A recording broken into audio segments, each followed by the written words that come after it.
Hello and welcome to day 6 in D365 for Finance and Operation Technical Training.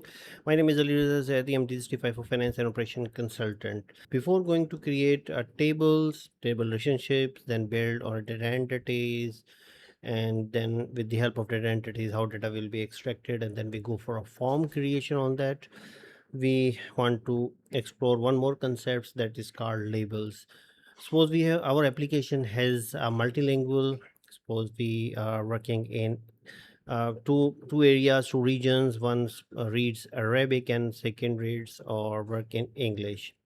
So we have to create something that both languages have, both areas have to display text in their own language.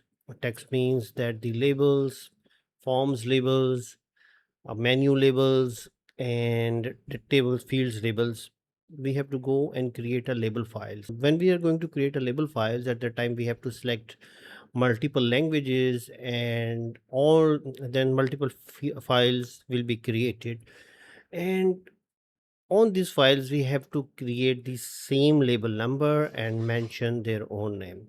So let's go towards D365 for finance and operation and build something on that. So this is a D365 for finance and operation environment, and it's working on my own laptop, and here I have to create a one label file. For this I have to create a right click and add, and then I have to create a new label, and then from label and resources select a label file. So I am working for al labels, right, and I click on add. Now it asks me the select languages. Click next, and en English is by default is here, and I want to add Arabic,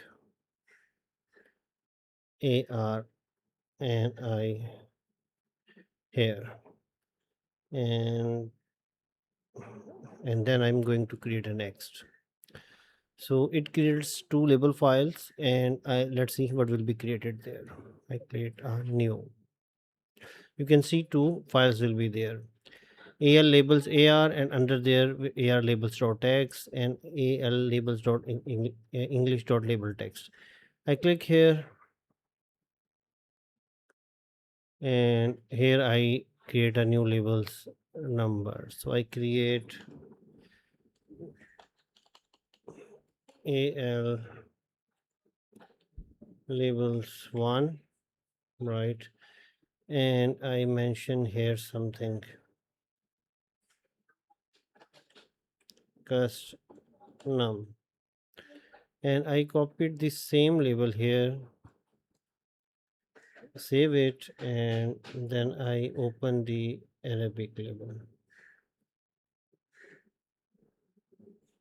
Here I labels name is same, okay, and I copy, I go for a internet,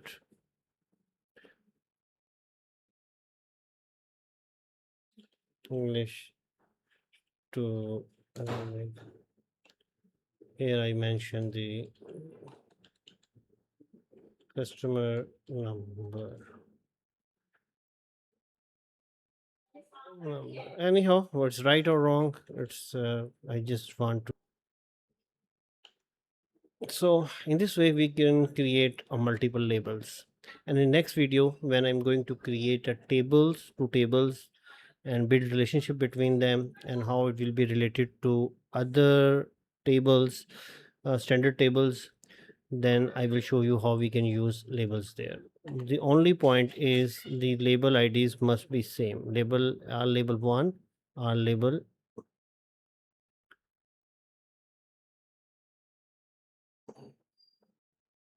So on a runtime, based on the selection of a language, the the labels value will be changed. Thank you for watching. See you in another video.